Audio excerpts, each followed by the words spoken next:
Bonjour et bienvenue sur la chaîne des coulisses de l'animation. En matière d'animation, tout le monde a ses préférences, que ce soit l'animation occidentale avec ses satires du quotidien comme les Simpsons ou South Park, ou les séries d'aventures pour enfants telles que Bienvenue à Gravity Falls, Le Monde Incroyable de Gumball ou Totally Spies, ou encore les animés japonais avec leurs histoires épiques et passionnantes comme Chainsaw Man, My Hero Academia ou Mashle. Cette vidéo propose un comparatif entre ces deux piliers de l'animation afin que vous puissiez vous forger votre propre opinion. Trop bien, du coup on va parler des films Ghibli? Pas exactement, nous allons plutôt aborder la japanimation en général. Ah bon? Mais c'est quoi la Japanimation? C'est un terme utilisé pour parler des dessins animés produits au Japon. Ces séries ont la particularité d'être principalement adaptées de mangas ou de light novels. Elles couvrent une large gamme de genres, allant de séries pour enfants à des œuvres beaucoup plus sérieuses destinées à un public plus adulte. Par exemple, des séries classées comme Kodomo, telles que Doraemon ou Anpanman, ciblent un public jeune.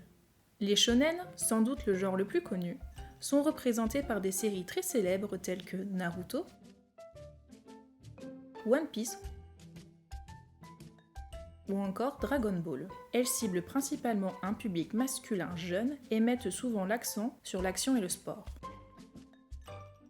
Les shoujo tels que Ouran High School Host Club, Fruit Basket ou encore Nana visent plutôt un public de jeunes filles et mettent en avant des histoires romantiques légères. Le seinen, destiné aux jeunes adultes, explore généralement des thèmes plus matures, tels que des séries comme Erase, One Punch Man, Berserk, ou encore plus récemment Les Carnets de l'apothicaire. Le josei, quant à lui, est l'équivalent féminin du seinen et explore des thèmes tels que la vie conjugale ou professionnelle, comme Princesse Jellyfish, Agretsuko, Watakoi ou Skid Beat. Bien que ces catégories existent, en réalité, n'importe qui peut y trouver son compte, quel que soit son âge ou son genre. Cependant, il est important de noter qu'il ne faut pas exposer les enfants à n'importe quel dessin animé. Il est essentiel de faire attention à ce que regardent les jeunes enfants, SNK, c'est pas pour eux. En comparaison, les séries occidentales se divisent en deux catégories. Celles qui sont des créations originales telles que Bienvenue chez les Loud, Grizzly et les Lemmings, ou Miraculous Ladybug.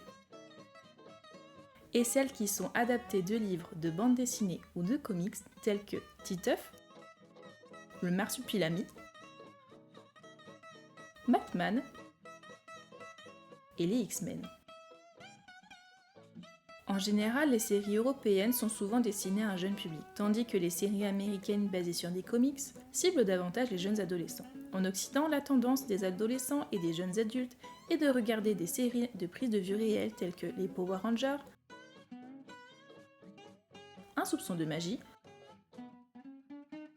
ou Léna rêve d'étoiles. Il existe des différences évidentes entre la japanimation et l'animation occidentale, notamment en ce qui concerne les styles artistiques, les thèmes abordés et plus particulièrement la structure narrative. En effet, dans la plupart des cas, les animés japonais présentent une histoire avec un début et une fin. Mais tu nous prends pour des jambons ou quoi? Dans tous les dessins animés, il y a un début et une fin, non? Dans un épisode, oui, mais pas tout au long de la série.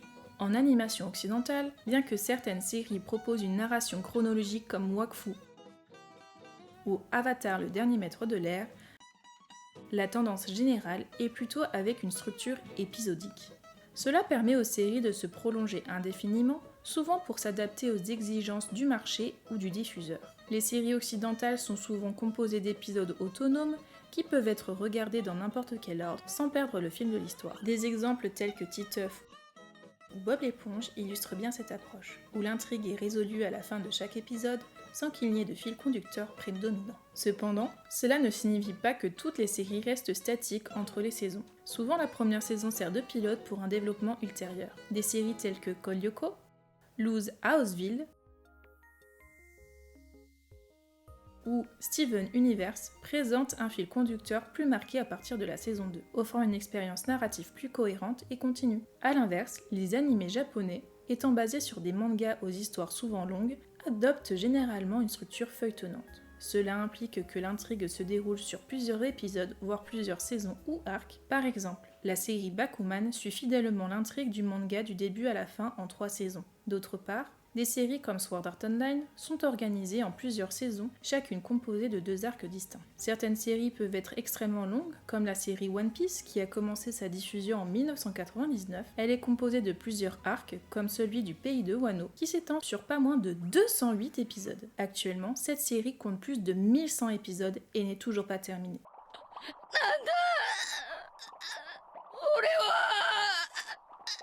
Dans ce type de série, on trouve souvent de nombreux épisodes dits fillers qui ne contribuent pas à l'intrigue principale. Par exemple, on peut citer les épisodes classiques de plage ou de piscine dans Fairy Tail, ou encore les épisodes flashback de Naruto. Il y a une autre différence aussi. Les animés japonais ne sont qu'en 2D. Oui, l'animation japonaise est majoritairement en 2D, mais l'intégration de la 3D se fait de plus en plus.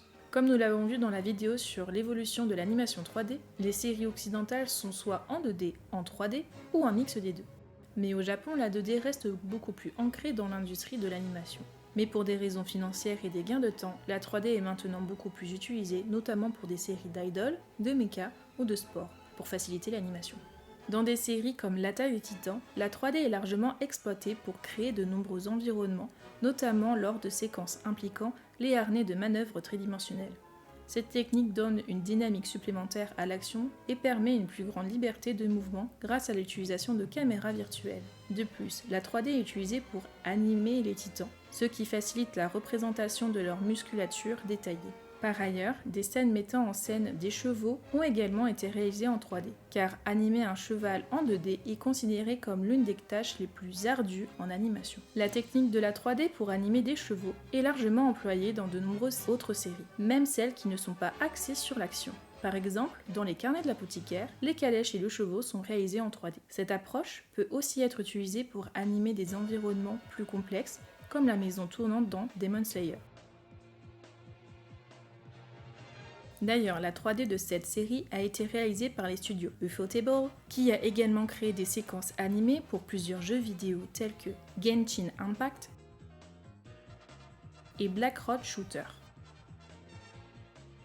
De nos jours, l'un des plus gros avantages des animés japonais par rapport à la 3D est leur capacité à l'intégrer harmonieusement dans les décors et les environnements en 2D.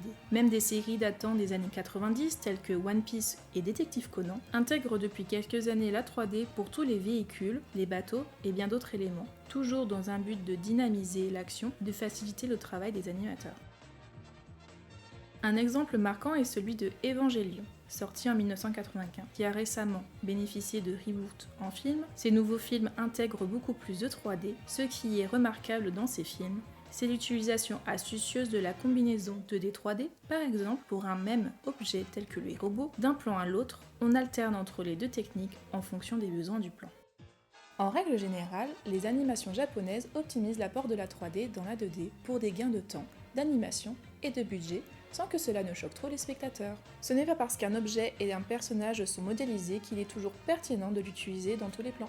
Ah ouais, c'est quand même vachement mieux avec de la 3D. Ça rend tout plus dynamique. Alors oui, mais l'animation japonaise reste quand même dans un registre plus contemplatif. Dans l'ensemble, les séries japonaises s'autorisent plus de moments de pause dans la narration. Que ce soit dans des séries d'action, d'horreur, de comédie ou de romance, il y a toujours un moment de flottement où le spectateur peut apprécier le décor, comme les fameux plans au robinet dans les séries qui se passent dans les lycées, comme Your Lie in April ou encore IQ.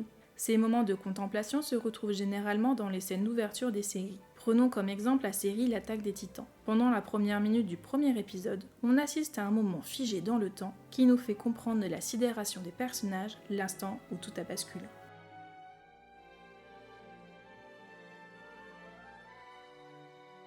Cela peut aussi se traduire par des moments d'exposition, comme dans la série Hunter x Hunter où l'on nous montre des plans de la vie quotidienne avant d'introduire le personnage principal.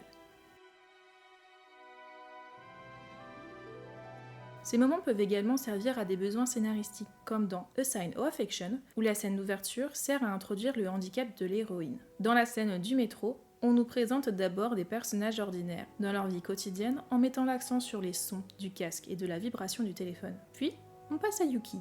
Et là, tout change. Les couleurs deviennent beaucoup plus saturées et les sons semblent plus étouffés, avec un effet d'acouphène permanent. Tout cela permet d'illustrer la sourdité du personnage et nous plonger dans son monde. Mais tout cela peut également juste être un moment de calme entre deux scènes, comme le fameux instant cigale avant de passer à la suite de l'histoire.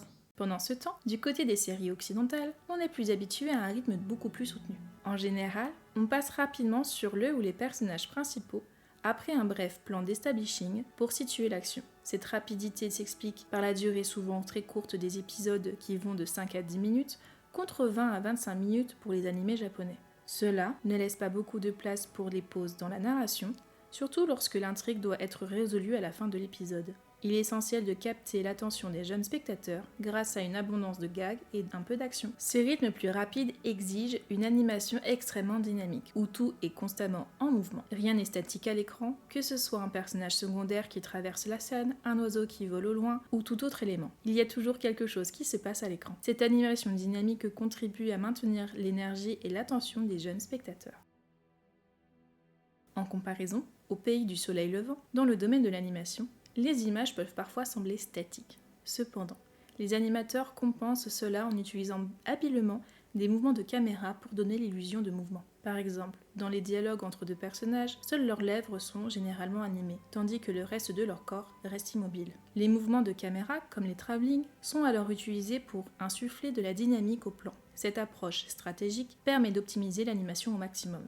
Cette direction artistique s'explique en grande partie par le fonctionnement de l'industrie de l'animation au Japon. Avec des délais de livraison très serrés, il est nécessaire de rationaliser les coûts de production. En conséquence, le budget est souvent concentré sur les scènes les plus importantes, notamment les scènes d'action, où la 3D est parfois utilisée pour soulager les animateurs.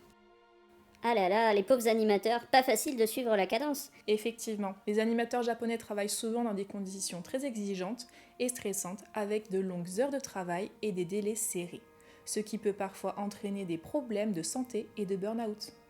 Écoute bien, si tu veux rester, il faut que tu bosses. Cependant, cela signifie que certaines scènes doivent aller à l'essentiel et deviennent très statiques. Ce peu d'animation est compensé par des mouvements introduits à travers des techniques de cadrage, telles que le travelling, permettant ainsi à maintenir un niveau de dynamisme à l'écran. À ses débuts, la Japanimation s'est inspirée des films de Disney et d'autres productions occidentales. Par exemple, les grands yeux de Bambi ont influencé le design des yeux de Astro Boy, ce qui a ensuite influencé le graphisme des yeux dans les mangas contemporains.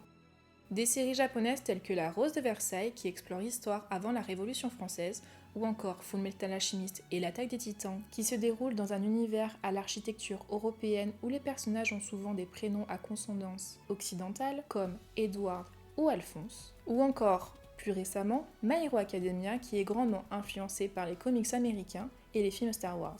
Cela témoigne de l'influence de l'Occident sur les œuvres japonaises. Cependant, au fil du temps, cette influence s'est inversée. Les codes se sont entremêlés avec l'introduction de la 3D dans les séries japonaises et l'adoption du style scénaristique japonais dans les séries occidentales.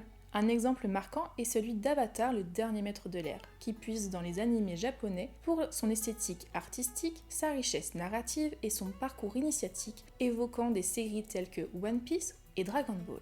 De même, Miraculous Ladybug s'inspire largement des Magical Girls japonais comme Sailor Moon et Sakura chasseuse de cartes. De plus, la série Code Lyoko intègre habilement les éléments de la Japanimation, notamment à travers les tenues des personnages dans le monde virtuel, telles que la tenue de samouraï d'Ulrich et la tenue de geisha de Yumi, illustrant ainsi une fusion réussie entre l'influence japonaise et la production occidentale. Ainsi, on assiste à un véritable échange culturel où les influences se croisent et se réinventent, enrichissant ainsi le paysage de l'animation à l'échelle mondiale. Avant de finir cette vidéo, voici quelques exemples de clins d'œil entre l'animation occidentale et japonaise.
Alors, vous avez toutes les refs? J'espère que cette vidéo vous aura plu, n'hésitez pas à vous abonner et à bientôt.